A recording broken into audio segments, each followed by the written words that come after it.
Muitas vezes nós matamos a nossa vida, ou matamos a oportunidade de viver bem, porque nós não somos capazes de fazer a leitura correta do que o tempo está nos pedindo. Porque é assim mesmo. Cada dia o tempo vai nos pedir alguma coisa.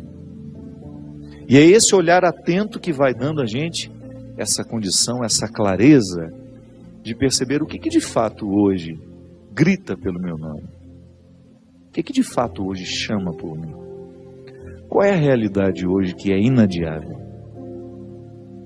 Minha gente, às vezes nós somos tão negligentes na percepção disso, que às vezes nós desperdiçamos um mês, um ano, 10, 20,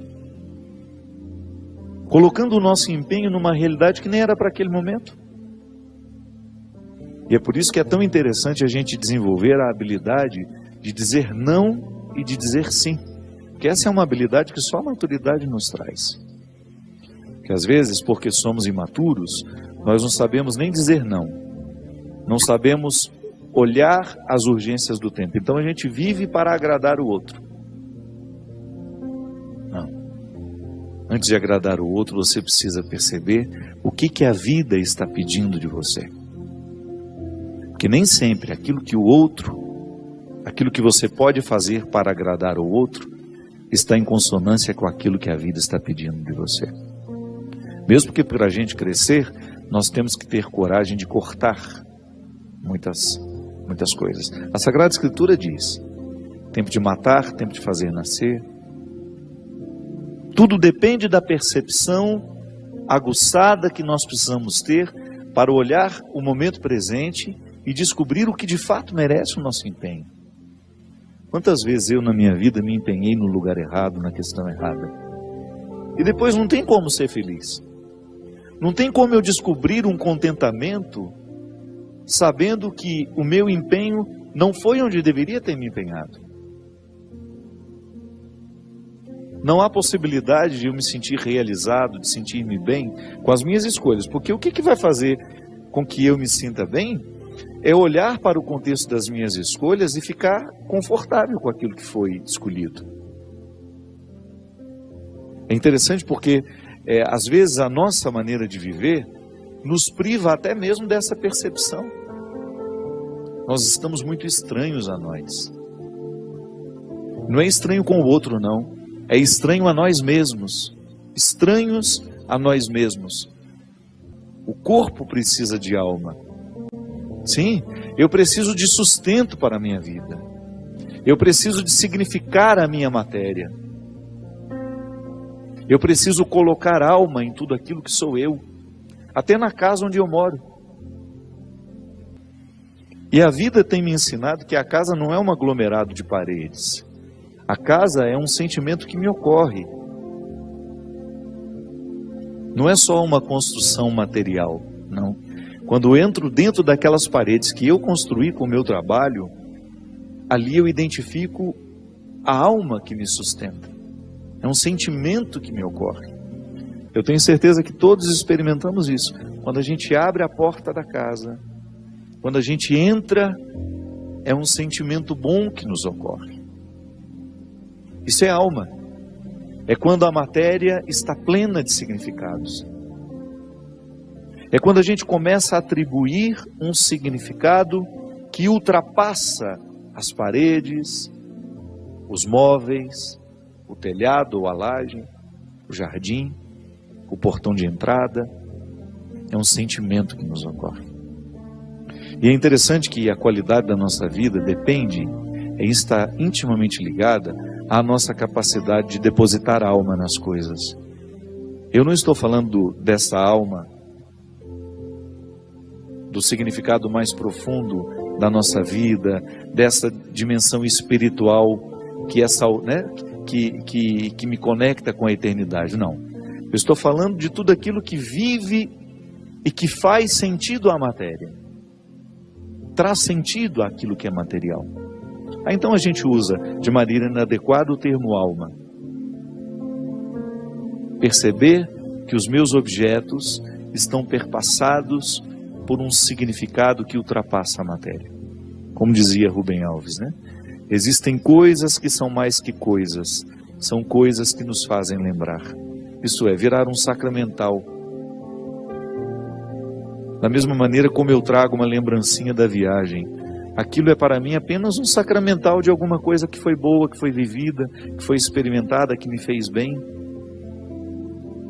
Mas agora, na minha oportunidade de colocar alma neste corpo, nessa oportunidade única que eu tenho de viver diariamente bem a minha vida e assim inflar ar em tudo isso, da mesma maneira como eu percebo essa outra alma das coisas, da minha casa quando chego, de um sentimento que me ocorre,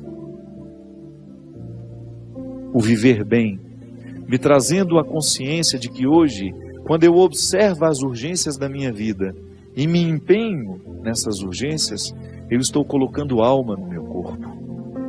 Ah, padre, essa visão separatista não combina com a teologia cristã. Eu sei, isso é só didática, essa separação é apenas didática. Funciona tudo junto, corpo e alma estão, embora sejam realidades distintas, funcionam juntas, é unidade. Nós proclamamos a unidade de tudo isso.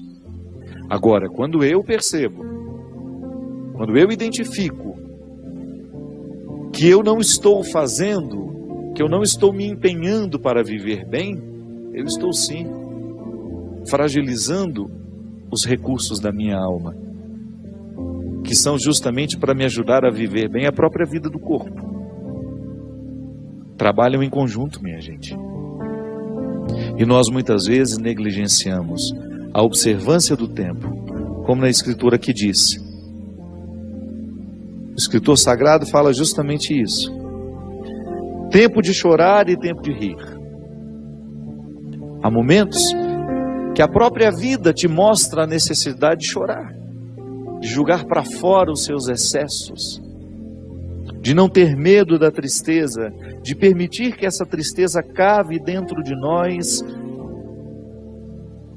as suas riquezas e que nos ajude a encontrar a pedra preciosa que só o sofrimento poderia nos levar a conhecer.